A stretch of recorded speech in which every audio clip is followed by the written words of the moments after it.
Juan capítulos 10 al 12. Desde que empecé el Nuevo Testamento voy buscando a ver si a mis amigos les apetece participar en la temporada, porque Construcción de Mí ya no es un proyecto mío, sino que también es algo conjunto. Me encanta compartir el proyecto con los demás y que no simplemente hable yo, sino que se aprenda de más gente, de más puntos de vista. Por lo tanto, recuerdo cuando iba preguntando que si a alguien le hacía especial ilusión grabar algún capítulo, Lara siempre me decía: cuando vayas por Juan, avísame, porque a mí me encanta el capítulo del Buen Pastor. Vamos a grabar el Buen Pastor. Y cómo no, aquí estamos en el capítulo del Buen Pastor y he querido, por supuesto, que ella forme parte del episodio.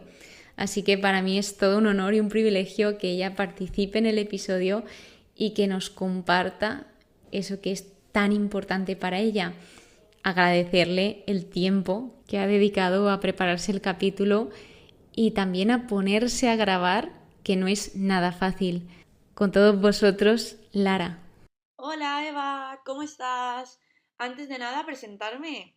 Soy Lara, soy católica conversa desde hace más o menos un añito, pero además tengo muchas ganas de aprender de la vida de Jesús.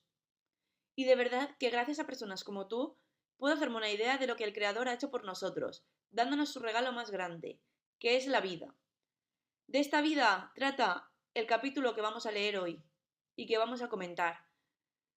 Llevo tiempo diciéndole a Eva de participar en este episodio en el que se habla del buen pastor, porque ha sido muy importante para mi conversión, pues existe una catequesis que recibe este nombre. Esta catequesis sigue los pasos de María Montessori y yo, como maestra que soy, doy gran importancia a los frutos del alumno a través de su aprendizaje. La catequesis del buen pastor se fundamenta a partir de diferentes presentaciones, dadas desde los 3 hasta los 12 años, en las que se encuentra esta. Para mí es la más importante, porque es maravilloso ver al niño darse cuenta de que Jesús es el buen pastor y que nosotros somos las ovejas. Y que además Jesús, ¿qué hace? Dar la vida por sus ovejas, es decir, por todos y cada uno de nosotros. Además, el pastor conoce el nombre de cada una de ellas y las llama, siendo de gran relevancia en el crecimiento personal de los niños, ya que llamarlos por su nombre siempre les hace sentir especiales. De hecho, ¿cuántas veces hemos oído a una maestra decir: la clase de segundo B, o chicos y chicas, venimos aquí? ¿Y cuántas pocas veces nos hemos sentido llamados por nuestro nombre? Es muy importante hacer una reflexión de esto, pues si Jesús lo hizo y nosotros hemos de seguir su ejemplo, ¿por qué no identificarnos como personas con un nombre? Creo firmemente que no podemos estar en un lugar mejor que siendo seguidores de Jesús, tal y como lo han hecho las ovejas de su pastor, siguiéndole, acompañándole y reconociendo su voz. Sinceramente, esta voz de Jesús la podemos reconocer en esas personas que dedican su tiempo a evangelizar, a enseñar y a proclamar la palabra del Señor. En Eva he encontrado esa voz, y en los ojos de Eva puedo ver la luz de Jesús, que me ha guiado y me ha acompañado en mi camino de fe, por lo que toda persona que permanece en su vida puede proclamarse firme seguidora del Señor. Para mí ha sido un verdadero placer el haberme podido pasar por aquí, siendo invitada por Eva. Agradezco enormemente su invitación al programa, pero sobre todo agradezco firmemente su invitación a la vida. Como ha dicho ella, el que nos llamen por nuestro nombre es un gesto tan pequeño, pero que tiene tan gran impacto en cómo se construye la identidad a lo largo de toda nuestra vida. O sea, finalmente, que te llamen por tu nombre no es solo una simple formalidad, sino que es el reconocimiento de tu identidad y valor. Y además está jugando un rol importante en tu autoestima y en cómo te estás conectando con los demás.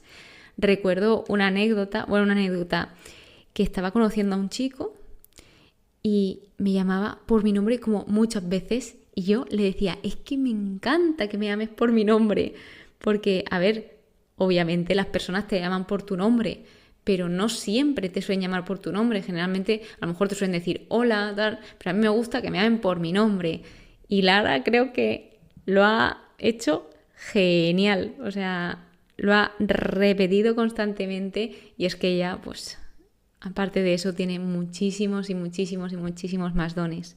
Así que agradecerle esa participación que ha tenido en el episodio y también su gran amistad en el Señor, porque lo pensamos hace poco y es que si no hubiese sido por Dios no la conocería Lara. al igual que muchísima más gente. Pues como bien nos dice Jesús, Él es el buen pastor, Él es quien da la vida en abundancia, la vida eterna, que no da la muerte. O sea, si Jesús es la vida, no es lo contrario. Entonces, Él da su vida voluntariamente, que lo deja bien claro, voluntariamente, y Él viene, el buen pastor, viene a salvar y también viene a reunir a todas las ovejas, aunque sean de otro redil, porque habla de otras ovejas, que se refería en este caso a los gentiles, que no eran de Israel, y habla de que también a esas debía conducir y que habrá un solo rebaño bajo un solo pastor, indicando esa unidad, algo que remarca a lo largo de estos capítulos, su unidad ya no solo del pueblo de Dios, el que quiere que se realice esa unidad, sino también su unidad con el Padre. ¿Qué más muestra este capítulo? También muestra que está el buen pastor y lo pone en contraste con el ladrón o con el asalariado, el que no es el pastor, donde el asalariado abandona las ovejas, huye, las dispersa, no le importan nada las ovejas.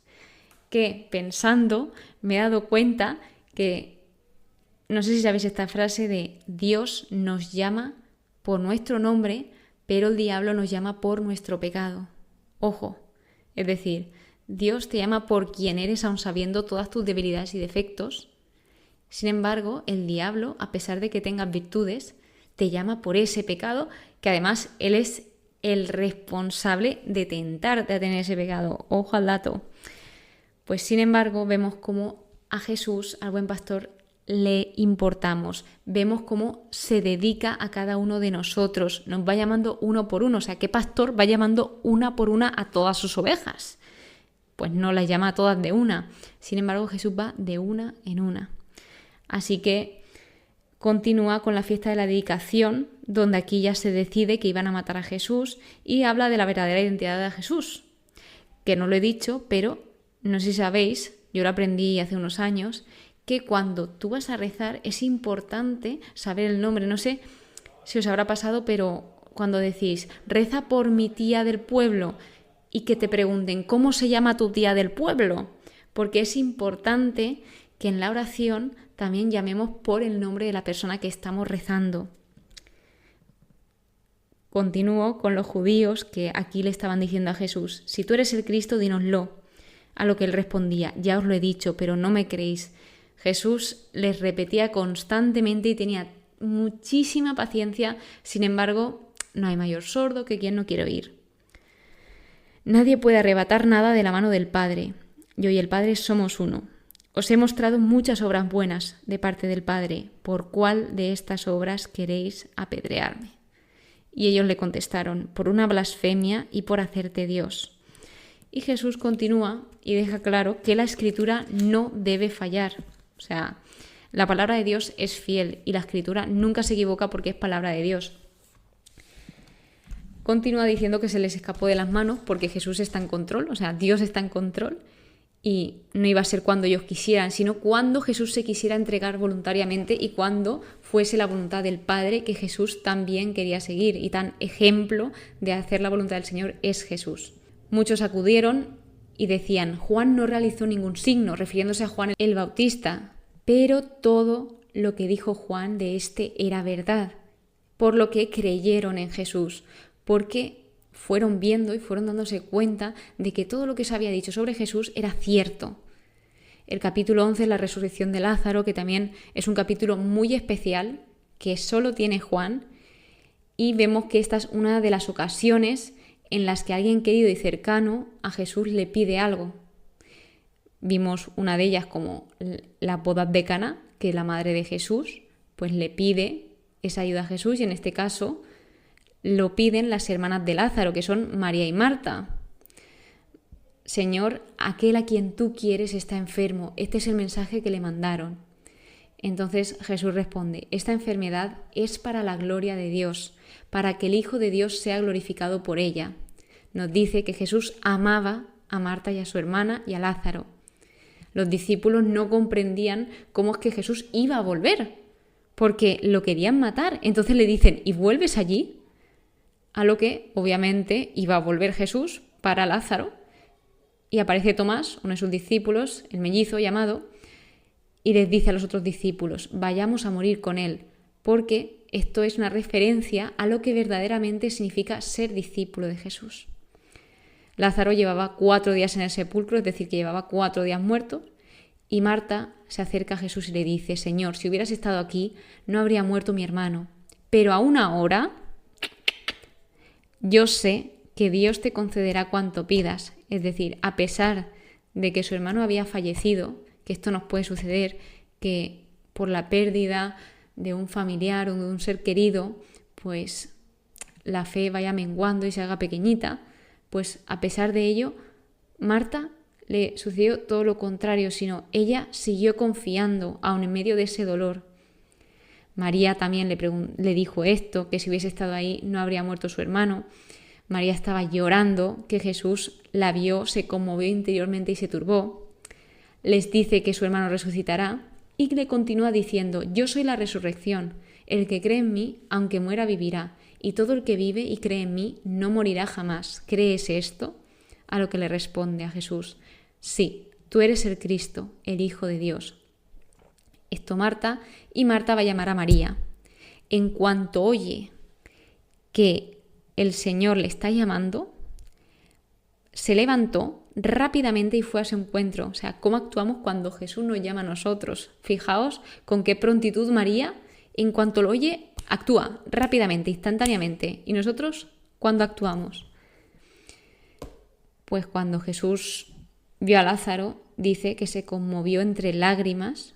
Dice el estudio, resoplaba como un caballo. Y esto se refería a furia e indignación, que era por los estragos del gran enemigo del hombre, que es la muerte. También es el gran enemigo de Dios, porque Dios es la vida. Entonces, el enemigo es la muerte. Y Dios lo que quiere es darnos vida en abundancia, vida eterna. A lo que, pues a pesar de estar profundamente conmovido, no estuvo fuera de control. Vemos cómo Jesús tiene sentimientos, sin embargo, con gran sentimiento, se prepara para golpear, por decirlo de alguna forma, a la muerte. Los judíos, al ver a Jesús, dicen, mirad cómo le quería. O sea, se ve ese amor de Jesús por Lázaro.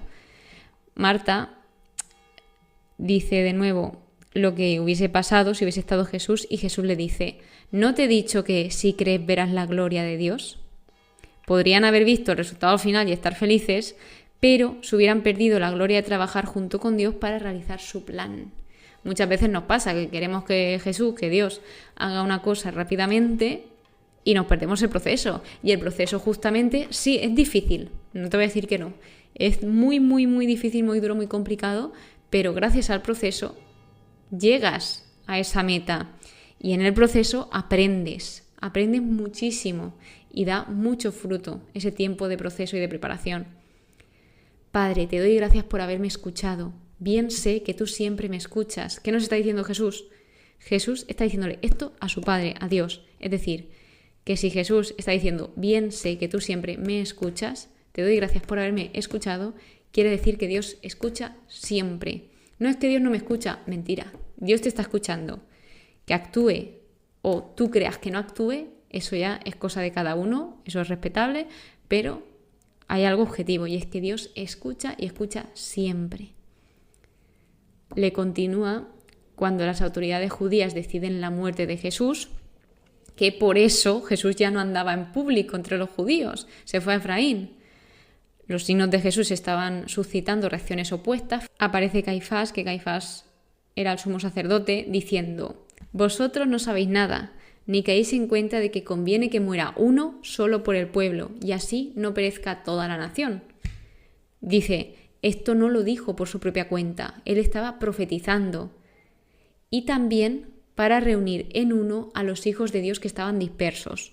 Como esto le iba a decir el sumo sacerdote, que podía decir, sí, es lógico, pero qué palabras tan profundas y qué fuertes. O sea, es que es muy fuerte que él dijese esto justo antes de que sucediese todo. Luego acaba el ministerio público de Jesús, la proximidad de la Pascua, donde ya los sumos sacerdotes y los fariseos dan orden para detener a Jesús.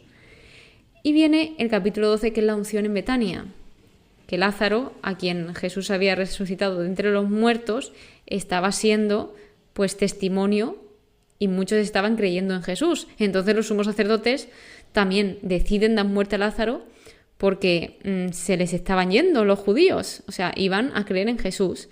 Entonces Lázaro es un ejemplo de la vida después de la muerte. Y los sumos sacerdotes, ojo al dato, en su mayoría eran saduceos, que los saduceos eran aquellos que no creían en la resurrección, y justamente era lo que le había sucedido a Lázaro. 6 días antes de la Pascua nos dice que Marta servía, Lázaro estaba con Jesús en la mesa, María le ungió los pies con un perfume muy caro, cosa que pues lleva a Judas Iscariote, aquel que iba a entregar a Jesús, a como enfadarse, porque él quería que con ese dinero que ya había, entre comillas, desperdiciado para Judas en los pies de Jesús, se podía haber vendido y dado ese dinero a los pobres. Bueno, pues esto también se puede ver un poco cómo estaba el corazón de Judas, que solo le interesaba el dinero. Que esto es a lo que Jesús le dice: a los pobres los tendréis siempre con vosotros, pero a mí en cambio no.